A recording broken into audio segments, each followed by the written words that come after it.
So no matter what your age is, if you're trying to figure out which credit cards to get or how many you should have based on your current age, this video is for you. In fact, everything that I have mentioned in this video are things I have done or wish I had done. So these tips have helped me get over 40 credit cards, achieve an 800 plus credit score, and earn millions of credit card points and rewards. We're gonna be going over the age range, the credit goals, recommended credit cards, and the number of cards that you should aim for. So first, let's start off with those who are under 18. I know that most of my viewers aren't 18, but if you have kids or family members that are under 18, this can be a life-changing step that you can provide for them. I honestly wish that my parents knew more about the credit system because being able to give someone a good credit score before the age of 18 is a blessing. At this age, you can add children or people under 18 as authorized users to your credit card accounts. So by the time that they're 18, they can have a solid credit score of over 700 in most cases. When it comes to age restrictions, every credit card issuer has its own limitations, but there are plenty with no minimum age requirements. For instance, this includes Bank of America,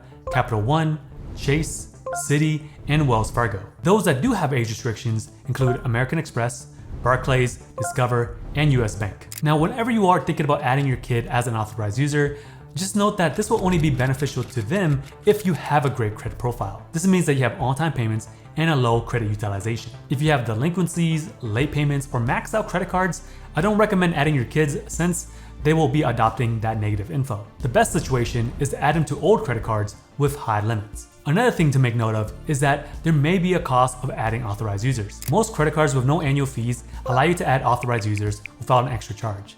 But if you're thinking about adding your kids to a more premium card like American Express Platinum Card, there could be an extra charge of $75. So with these fees, they usually come with some added benefits. So it's really up to you to decide whether or not it is worth it. Another thing to keep in mind about authorized users is that whether it is a child or anyone else, the main account holder is 100% responsible for the debt. So if you are thinking about adding your kids as authorized users, it is crucial to have them understand the concept of credit and the type of expenses that they can put on the card. There's only one credit card issuer that I know that allows the main account holder to set spending limits on authorized user accounts. American Express allows you to set spending limits as low as $200.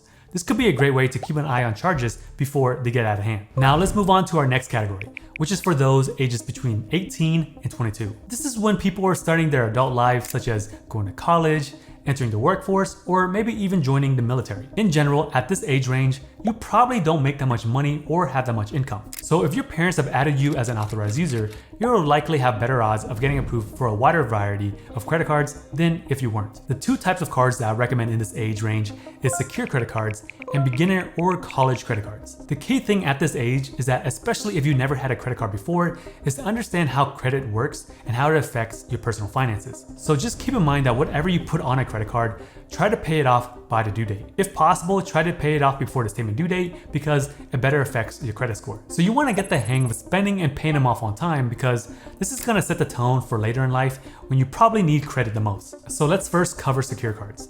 Secure cards are cards that require a security deposit that acts like your credit limit. For instance, if you put down $500, then you would have a $500 credit limit. Over time, depending on the credit card issuer, they may graduate you to an unsecured card and give you that $500 back. Or it could be partially secured, where they increase your credit limit to a higher amount and give you your security deposit back at another time. The key here is to try to find secure cards that graduate to unsecured cards rather than staying secure forever. You don't want to have your funds stuck within inside a credit card company unless you cancel the card. Here are some recommended cards that don't have annual fees and allows you to graduate to a traditional credit card. The Bank of America Bank AmeriCard Secured, TD's Cash Secured, US Bank Secured, Discover It Secured, and the Navy Federal and Rewards Secure card if you can get in. Now moving on to the second type of cards that you should take a look at in this age range are cards that are geared towards students or people who are new to credit. Most credit card issuers out there will have some sort of college credit card.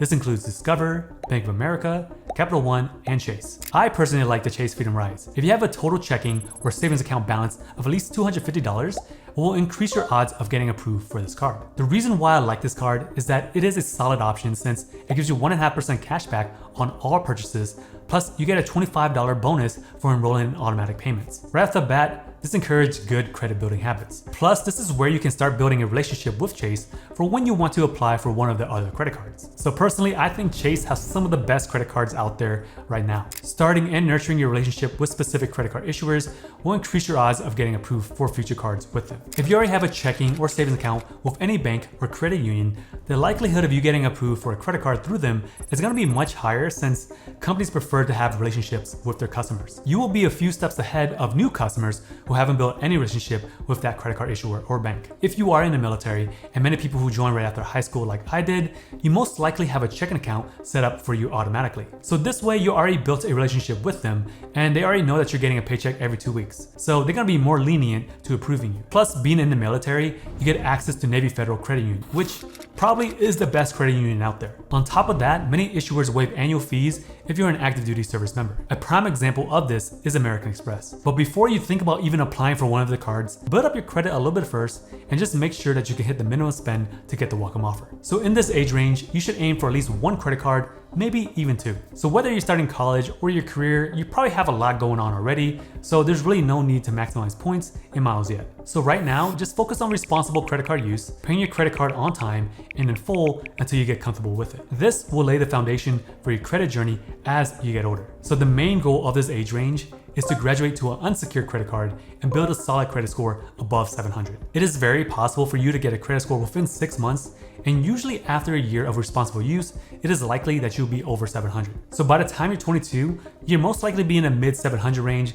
and have excellent credit as long as you do everything correctly. Alright, so let's move on to our next age range, which is between 23 and 26. So this is where you are entering the workforce, or if you already been working, you're not considered entry level anymore. You tend to make a little bit more income at this age. It is still possible that you may be still living with your parents, roommates, or even on your own. At this stage, you start to make more money and spend a bit more. So probably the two types of cards that you should be targeting should be beginner credit cards or entry-level travel cards, which may have an annual fee. When I'm talking about beginner credit cards, these are unsecured cards where you've already built good credit habits. Even though these are labeled as beginner credit cards, you generally need to have a decent credit score to get approved for them. These are going to be the cards that you're likely to keep forever and use all the time. So some of the cards that I would place in this category would be the Chase Freedom cards, the Capital One Quicksilver or Savior One cards, the Citi Double Cash card, and the Wells Fargo Active Cash card. So if you've done everything correctly since you were 18, you should have built a pretty solid credit history. This means that you likely have 1 or 2 credit cards and possibly a loan reported to your credit profile. Now, if you never had a credit card before, that's really shouldn't be too big of an issue. You can just start off with a secure credit card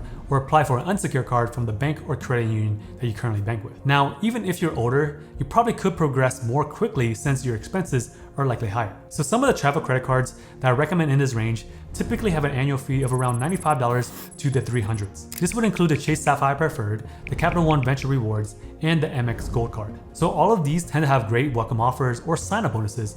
Plus, they will start giving you credits that you can offset the annual fee. So the key thing about credit cards in this age range is maximizing your credit card rewards and points. So by now you probably got the hang of building solid credit foundations, such as paying your bills on time and in full to avoid interest, and just doing all of the right things with a credit card. So this is the time to pace yourself when signing up for credit cards, making sure that you hit the sign-up bonus or welcome offer and using them to maximize your rewards so it doesn't end up costing you more. So it's really all about just optimizing in this stage. Since you're making more money in this age range, you're more likely to have more opportunities for higher credit limits as well. You might be going on more trips as well, so having a travel credit card comes in handy. There are plenty of people out there who really move up the credit card ladder quickly, so you can do it all within this age range. But honestly, I think that you should pace yourself and sign up for a new card every 6 months or so, just as long as you can hit the minimum spend requirements. The thing is that you still want to protect your credit score because once you start making more money, it's possible that you need your credit more at this age, whether it is to rent an apartment or buy a car. So in this stage, you should really have at least 2 to 5 credit cards and at least one with a credit limit of $5,000 or more. There are plenty of ways to increase your credit limits, but the easiest way is to simply just ask. A lot of credit card issuers will just only do a soft pull, so there's not going to be any harm to your credit score. If you want the complete process to maximize your credit limits, check out this video up here. Now let's move on to our next age range, which is 27 and beyond. If you've been in the credit card game since you were 18, this is where you start to reach your mid to end game. So by this age, you've probably been in the workforce for a few years now. you're probably making more money now, and there are higher chances that you're living on your own or probably with a partner. You might be considering settling down, getting married, or even having kids at this age. So depending on your financial situation, you also might be thinking about home ownership. To continue your credit journey from the previous age ranges, this is where you would have to be a little bit more pickier about what credit cards that you sign up for. So at this age range, you need your credit to be as high as possible for most things. Whether it is to get an auto loan, a home loan, a personal loan, or pretty much anything that requires financing. At this stage, you can pretty much get any credit card that you want depending on your credit. If you've been eyeing those premium travel credit cards with high annual fees, then I would definitely consider them more at this age. Sure, you could probably get these a little bit earlier, like in your mid-20s, depending on your lifestyle, occupation, and other factors, but I think they make a little bit more sense as you get older since the likelihood of you traveling and using those benefits are higher. So this includes the Chase Sapphire Reserve, the Capital One Venture X card, and the American Express Platinum card. All of these cards have annual fees ranging from $395 all the way up to $695. However, if you can make use of those credits, you can offset the fees and enjoy the perks that come along with these cards, such as lounge access. The number of cards that you should have in this age range really depends on the strategy and what you're looking to get out of credit cards. If you're trying to just keep it simple and maximize the use of your credit cards to benefit your credit score, then having anywhere between 3 to 5 cards is plenty. I've always been into getting credit cards and getting sign-up bonuses to maximize the rewards, but once I got my first job when I was 26, since I joined the military right after high school, then I got to college, but once I started making real money, that's when I started to sign up for a lot of credit cards left and right. I was applying for cards probably every 3 months or so. I think that was a pretty good cadence. Probably 6 months would have been a little bit better since the likelihood of approval is higher since the amount of hard inquiries that you have in your credit report is probably lower. So today, I probably have 40 or so credit cards. You can really see how this compounds over time. The main goal in this stage is optimization. You want to continue good credit habits and make use of those credit cards that have annual fees. So here's a free gift to you if you guys made it this far.